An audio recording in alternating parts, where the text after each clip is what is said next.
ओम नमः शिवाय साथियों, मैं प्रदीप सिंह, फाउंडर ऑफ अनंत विजय सेवा संस्थान।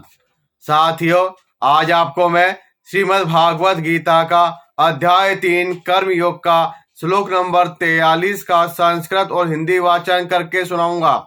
श्लोक नंबर 43 है, एवं बुद्धे परम बुद्धवा संस्तभ्यात्मात्मन जेहि शत्रु महाबाहो काम रूपम दुरासदम। इसका हिंदी अनुवाद है, इस प्रकार हे महाबाहु अर्जुन, अपने आप को भौतिक इंद्रियों, मन तथा बुद्धि से परे जानकर और मन को सावधान आध्यात्मिक बुद्धि में स्थिर करके आध्यात्मिक शक्ति द्वारा इस काम रूपी दुर्जय शत्रु को जीतो।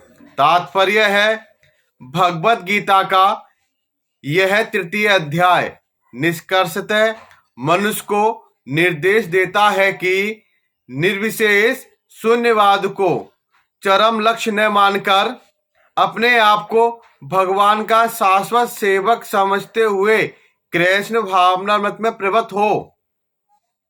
भौतिक जीवन में मनुष्य काम तथा प्रकृति पर प्रभुत्व पाने की इच्छा से प्रभावित होता है।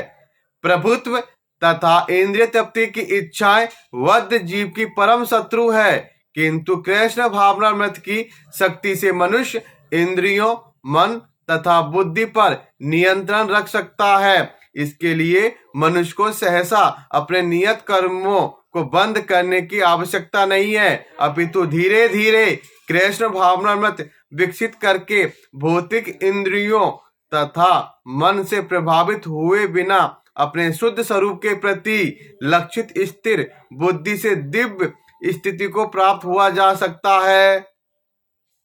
यही इस अध्याय का सारांश है। सांसारिक जीवन की अपरिपक्व अवस्था में दार्शनिक चिंतन तथा योगिक आसनों के अभ्यास से इंद्रियों को वश में करने के कृत्रिम प्रयासों से आध्यात्मिक जीवन प्राप्त करने में सहायता नहीं मिलती। उसे श्रेष्ठ बुद्धि द्वारा कृष्ण भावनामृत में प्रशिक्षित होना चाहिए। इस प्रकार श्रीमद् भागवत गीता के तृतीय अध्याय कर्म योग का भक्ति वेदांत तात्पर्य पूर्ण हुआ। ओम नमः शिवाय साथियों, कल फिर मिलेंगे अध्याय 4 दिव्य ज्ञान के श्लोक नंबर 1 के साथ। धन्यवाद।